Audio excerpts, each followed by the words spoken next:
comment ça va today? Aujourd'hui, j'avais envie de vous emmener avec moi dans une histoire un peu particulière, celle de ma 2e année de médecine. Accrochez-vous, parce que ça a été les montagnes russes, entre l'euphorie du début, les soirées qui finissent au petit matin, les partiels complètement ratés, la perte de motivation, les moments de déprime, et puis ce fameux regain d'énergie, cet espoir qu'on retrouve au fond du trou, pour finalement retomber sur des partiels encore raté. Oui, vous l'aurez compris, ça n'a pas été une année toute droite, loin de là. Résultat, les rattrapages avec 9 matières à repasser. Oui, 9. Autant dire un vrai marathon mental. À la fin, la sentence tombe, je n'ai pas validé mon année. Le redoublement, ça a été un coup de massue. Sur le moment, j'avais l'impression d'avoir tout raté, de reculer pendant que les autres avançaient. Mais avec le recul, je me rends compte que c'est aussi à ce moment-là que j'ai appris le plus sur moi, sur ma façon de travailler et surtout sur ma façon de rebondir. Alors aujourd'hui, j'ai envie de revenir sur tout ça avec vous. Sur les hauts, les bas, les virages imprévus et les périodes de doute. Parce que non, tous les parcours ne sont pas linéaires et c'est justement ça qu'on va explorer ensemble. La réalité sans filtre d'un parcours un peu différent.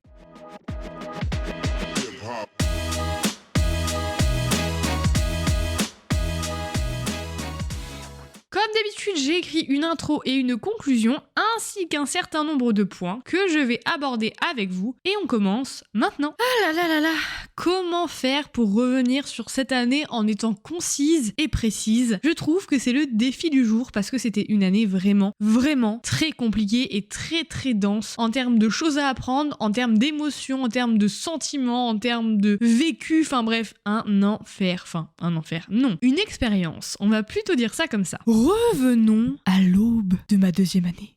Je me prends vraiment pour une meuf qui est en train de raconter une histoire. Vous voyez, les podcasts, c'est un peu l'histoire, voilà. Je me prends pour cette personne, ok? C'est bon pour tout le monde? Alors on est parti.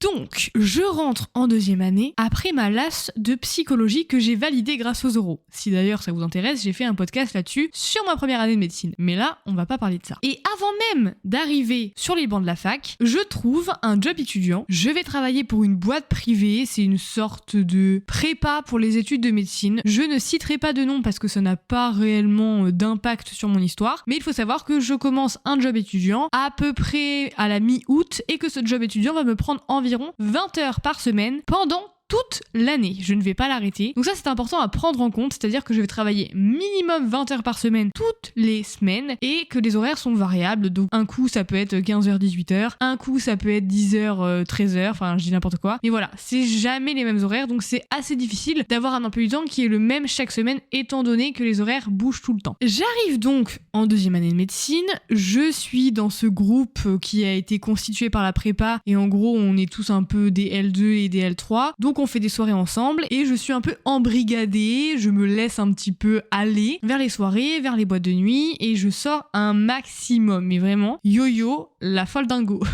Vraiment, je n'arrêtais pas de sortir. Le mardi soir, j'étais au bar, le jeudi soir, j'étais au bar, plus ou moins 1 ou 2 autres jours dans la semaine où voilà, je sais pas ce que je faisais, me demandez pas, mais bref, j'ai d'ailleurs craqué mon PEL et c'est le cas de le dire. J'en parle d'ailleurs dans la gestion du budget étudiant, un podcast que j'ai sorti il y a pas longtemps. Mais bref, on dirait que je fais de la pub là, ça va pas ou quoi? Je cracos le PEL dans les boîtes de night, dans la vodka. Oui, je buvais que de la vodka orange. Attention, bien entendu, l'abus d'alcool est dangereux pour la santé. Je ne bois d'ailleurs plus d'alcool, mais à cette époque-là, je me quillais à la vodka orange. Je faisais n'importe quoi, je sortais tout le temps. Je n'ai ouvert aucun cours pendant le 1er mois de septembre. On pose les bases. Pendant le mois de septembre, je n'ai rien foutu à part aller en soirée. Voilà, c'est tout. Est-ce que ça vous met un peu dans l'ambiance de l'année? Je pense que oui. On arrive au mois d'octobre. Le week-end d'intégration se passe très bien, voilà, c'est drôle, c'est funny fenouille, on fait des activités de cohésion, on fait bien entendu de multiples soirées, on se déguise, moi j'étais déguisée en astronaute avec ma pote, il me semble. Petite soirée, grosse soirée, mais tout se passe plutôt bien. Et on arrive au début du mois d'octobre et donc au moment où je me mets à travailler. Sauf que à ce moment-là, je continue de sortir, mais je dirais un petit peu moins. Je pense que je sors à peu près 1 à 2 fois par semaine. Je continue à aller un petit peu en boîte de nuit, mais bon, les gens commencent à rester chez eux, les gens commencent à travailler, donc bon bah par définition, je commence aussi à rester chez moi. Est-ce que je travaille? Non, pas vraiment. Un polycopier, donc ou un Ronéo, ça dépend comment vous l'appelez, mais c'est-à-dire c'est le cours, c'est un poly, donc une espèce de petit livret qui regroupe tout le cours que un prof a fait. Sachant qu'on avait en moyenne, 80 cours ou 90 cours par semestre. Dans le polycopier, tout est retranscrit mot pour mot, tout ce qu'a dit le prof. Et en général, les polycopiers font entre 20 à 30 pages. Ce petit livret de 20 à 30 pages, pour vous dire à quel point je n'en avais rien à foutre, je le lisais en 15 à 30 minutes. Lire un truc de 30 pages en 15 minutes, ça veut juste dire je tourne les pages, dès que je vois un mot un petit peu intéressant, je suis en mode oh sympa, bam, je fluote et c'est finito pipo, j'en avais ras le cul, enfin bref c'était horrible. Donc vraiment je faisais rien du tout en fait, je faisais rien, j'étais vraiment aléatoire. Je me levais tous les matins à 11h, déjà c'est tard pour se lever le matin. J'ai toujours été une grosse dormeuse, genre je dormais mais je me couchais pas tard, je me couchais vers 22h30, 23h, je dormais jusqu'à 11h le lendemain matin. Donc autant vous dire que le lendemain matin quand je me réveillais, j'avais la tête, mais dans le brouillard. Je me réveillais à 11h, j'étais même pas sortie. Fallait que je me mette à travailler, mais mais alors littéralement tous les cours qu'on pouvait avoir en L2 ne m'intéressaient pas. Il n'y en avait aucun, mais alors aucun pour lequel j'avais le moindre intérêt, hormis à la limite la sémiologie qui était plus ou moins intéressante. On va pas se mentir, ça va, c'est pas horrible. Tout le reste, la BMCT, c'est genre la biologie... je sais même pas ce que ça veut dire. La BMCP, pareil. La biomède, biologie médicale, un truc comme ça. Oh là là. Oh, enfer. Je n'en avais strictement, mais alors vraiment, je vous parle vraiment premier degré, strictement rien à foutre. Je me demandais même ce que je foutais là. Je lisais les cours et tout. J'étais en mode, mais ok ma belle, mais je m'en fous. Enfin, je lisais. Je pense qu'on peut se permettre de mettre des guillemets au terme lire, parce que c'est pas vraiment lire, mais je survolais les cours. Et j'en avais rien à faire. Le mois d'octobre passe, le mois de novembre passe. Donc là, je dirais qu'en moyenne, je sortais une fois par semaine, je me levais très tard et je lisais très peu mes cours. Voilà, c'est vraiment le résumé parfait. Je commençais à ressentir un petit sentiment de tristesse. Vous allez me dire, c'est plus ou moins logique, étant donné que je faisais pas grand-chose de mes journées, je restais beaucoup chez moi. Je sortais de temps en temps pour être avec des copains et boire de l'alcool et faire la fête, donc bon voilà. Puis après, je rentrais, je dormais, je mangeais gras, je mangeais mal, parce que justement, je mangeais mes émotions. À cette époque-là, je mangeais énormément mes émotions. J'étais globalement triste et il se passait pas grand-chose. Mais on peut pas dire que j'étais non plus au bout du rouleau. Sauf que fin novembre arrive, les révisions du premier semestre arrivent et là, mais alors là, j'étais au fond du gouffre. C'était prévisible. Au vu du début de mon année, c'était prévisible que à la fin de mon année, enfin à la fin de mon semestre, ça n'aille pas du tout. À ce moment-là, j'avais des cernes assez conséquentes et je me lavais assez peu, j'avais souvent les cheveux gras, enfin vraiment hygiéniquement parlant, j'étais pas ouf parce que pendant les 2 semaines de révision, j'étais littéralement dans une grosse déprime. Je n'arrivais pas à sortir du lit, je ne sortais pas du lit, je mangeais limite dans mon lit, donc c'est pour vous dire. Vraiment, j'ai un terrain, des tendances à la déprime, on va dire. Donc je restais dans mon lit, voilà, je mangeais dans mon lit et je révisais sur les fiches parce qu'en fait dans notre fac, il y a les polycopiés qui sont faits par les étudiants et puis qui sont donnés au fur et à mesure de l'année et il y a un petit groupe d'étudiants qui va faire les fiches des gros cours et à la fin de l'année, donc environ 3 semaines avant les partiels, on les achète mais on reçoit ces fiches et du coup on peut travailler dessus et c'est la synthèse des gros cours, donc c'est vraiment l'essentiel à connaître pour les partiels. Donc je travaillais sur ces petites fiches dans mon lit avec mes fluos, j'étais là hop, je fluotais, j'étais en mode ouais d'accord.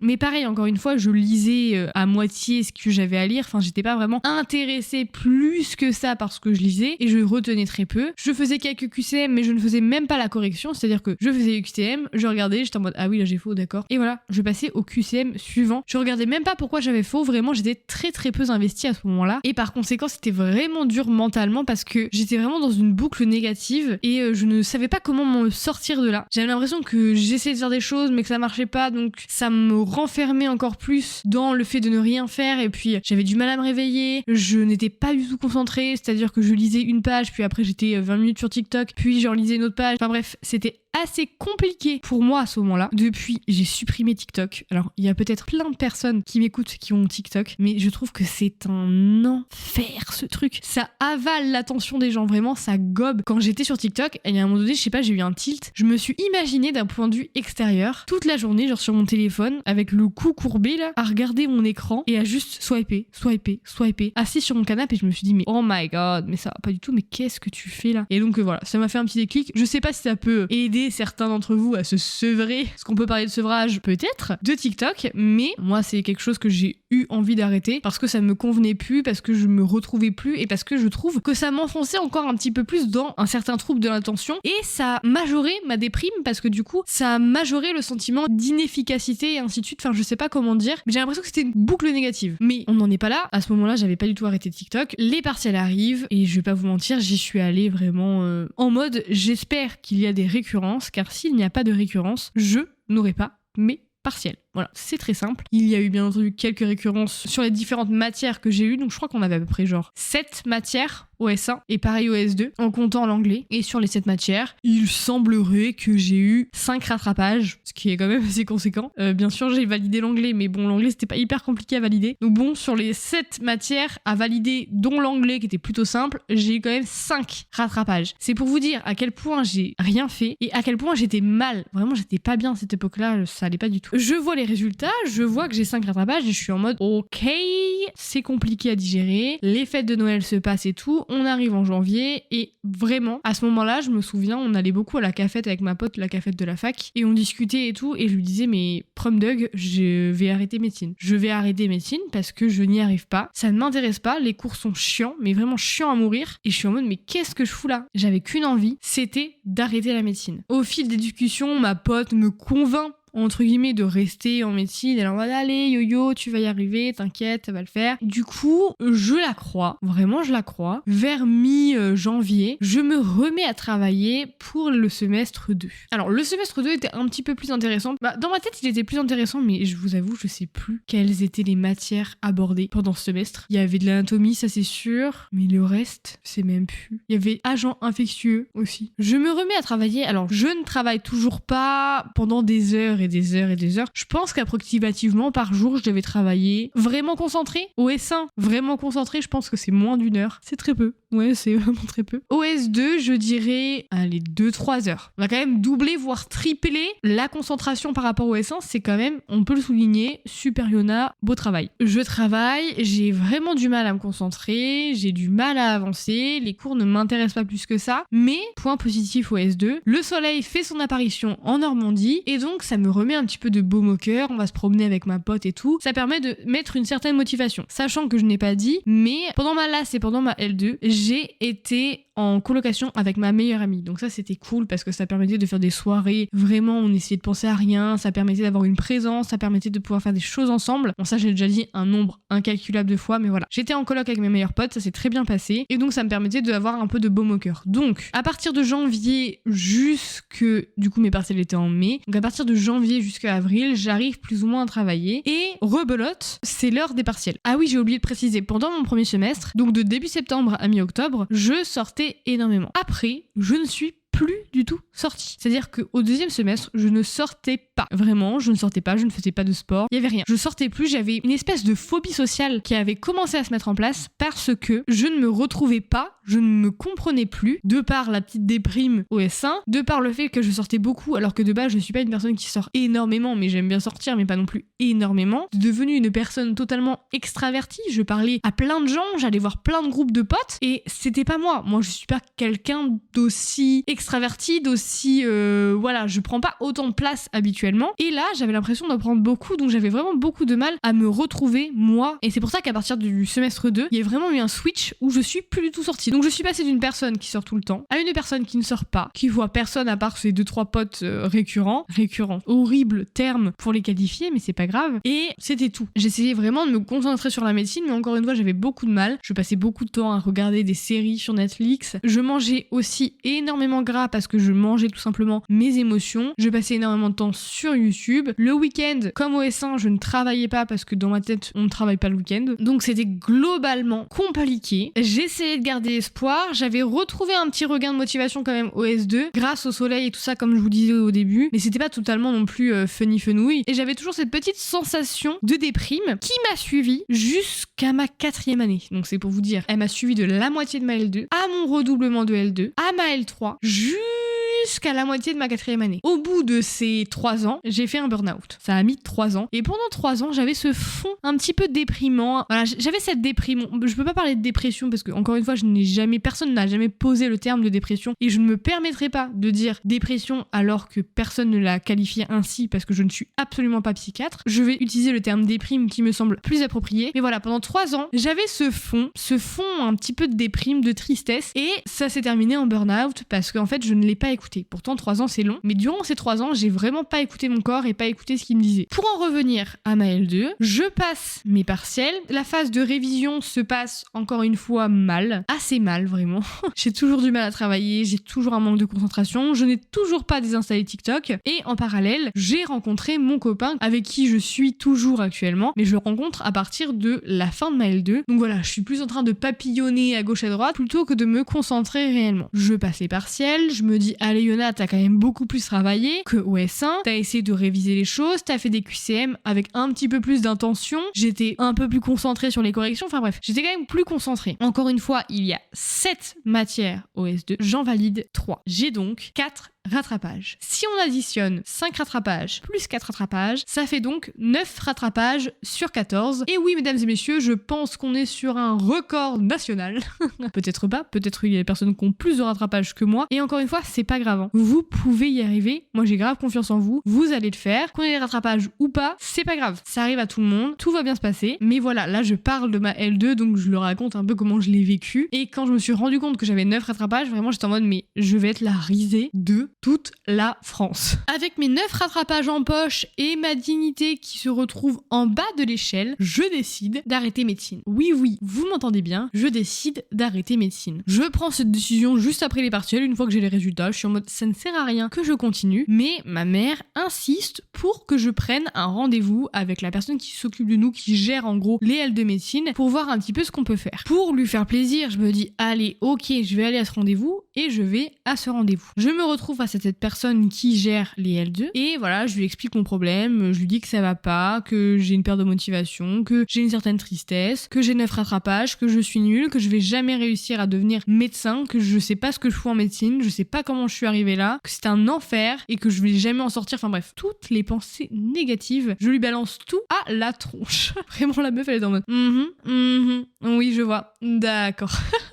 Et à un moment donné, elle a un éclair de lucidité et elle se dit mais je vais aller voir vos notes pour voir un petit peu ce que ça donne. Je fais ok si vous voulez. Elle prend mes notes et en fait, je vous l'ai pas dit parce que je voulais garder un petit peu pour maintenant, mais toutes mes notes se trouvent entre 9 et 10. Toutes mes notes de rattrapage, c'est 9,2, 9,7, 9,9, 9,6, 9,99. Toutes mes notes et toutes les matières que je n'ai pas réussi se retrouvent entre 9 et 10. C'est quand même ouf. Elle me regarde et me dit mais en fait, c'est pas que vous allez pas y arriver parce que là vous avez presque 10 et vous avez très peu travaillé, donc c'est pas ça le problème. Le problème c'est qu'il faut croire en vous, c'est qu'il faut essayer de continuer, de persévérer, de changer de méthode pour mieux y arriver. Et moi j'étais en mode vraiment, pour moi à ce moment-là, elle pissait dans un violon. Ça rentrait dans une oreille, ça sortait par l'autre, j'en avais rien à faire. J'étais en mode oui d'accord, mais moi j'ai pris ma décision, j'arrête médecine et puis voilà quoi. Elle était en mode mais non, réfléchissez et tout et revenez me voir. Spoiler alerte, je ne suis jamais retournée la voir, mais c'est vrai que j'ai réfléchi, je me suis dit mais quand même Yona, t'as quand même très peu travaillé cette année et tu te retrouves avec des notes entre 9 et 10. C'est quand même pas dégueulasse. Alors c'est pas incroyable bien entendu, mais c'est pas dégueulasse. Donc cette réflexion fait son petit bonhomme de chemin et je décide d'aller au rattrapage parce que de base vraiment je ne voulais même pas entendre parler des rattrapages. Je vais au rattrapage sans rien réviser hormis la génétique parce que vraiment je n'avais plus la force de réviser à ce moment-là. Donc je ne révise plus rien hormis la génétique parce que je me suis dit allez j'aimerais bien valider cette matière étant donné que je ne l'aime pas du tout. Donc je révise un tout petit peu la génétique et le reste je fais juste des QCM et la récurrence des QCM. Voilà, c'est tout. Je vais au rattrapage et sur les 9 rattrapages, grâce aux récurrences et grâce au fait que j'ai fait un nombre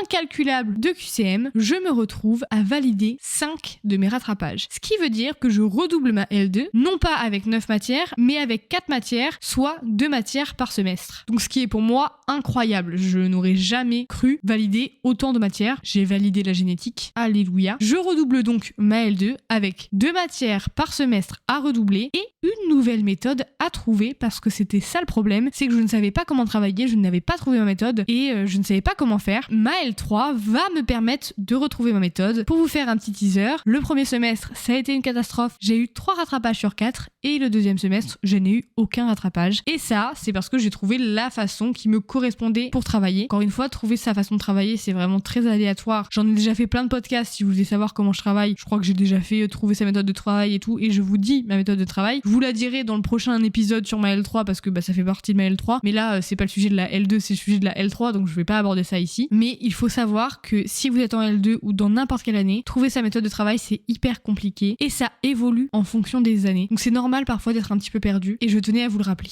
Et voilà, c'était ma L2. Une année pleine de rebondissements, d'erreurs, de soirées, de doutes, de pleurs aussi parfois, mais surtout, avec le recul, une année de remise en question. Si je devais revenir sur une chose, c'est que tout ne se passe pas toujours comme prévu. On peut avoir un plan, une idée précise de là où on veut aller, et puis la vie décide de nous faire prendre un détour. Parce que ces détours, ces échecs, entre guillemets, ces ralentis, c'est aussi ça qui nous construit. C'est dans ces moments-là qu'on apprend à se connaître, à se révéler, à se redéfinir et à redéfinir ce qu'on veut vraiment. Aujourd'hui, je vois cette année non plus comme une défaite, mais comme un passage obligé, un moment un peu flou, un peu dur, mais nécessaire. J'ai compris que redoubler, ce n'est pas reculer, c'est juste prendre un peu plus de temps pour mieux avancer. Alors si toi aussi t'as déjà raté un partiel, une année ou même perdu confiance en toi, sache que t'es loin d'être seul. Et surtout que ce n'est pas la fin du monde. C'est juste une autre manière d'écrire ton histoire. Merci d'avoir écouté cet épisode jusqu'au bout. J'espère que ce petit bout de mon parcours t'a parlé, t'a rassuré ou peut-être même motivé. On se retrouve très vite pour un nouvel épisode et d'ici là, prends soin de toi, avance à ton rythme et rappelle-toi, les chemins tordus mènent souvent aux plus beaux endroits. En tout cas, moi je vous dis à dimanche prochain, portez-vous bien, ciao.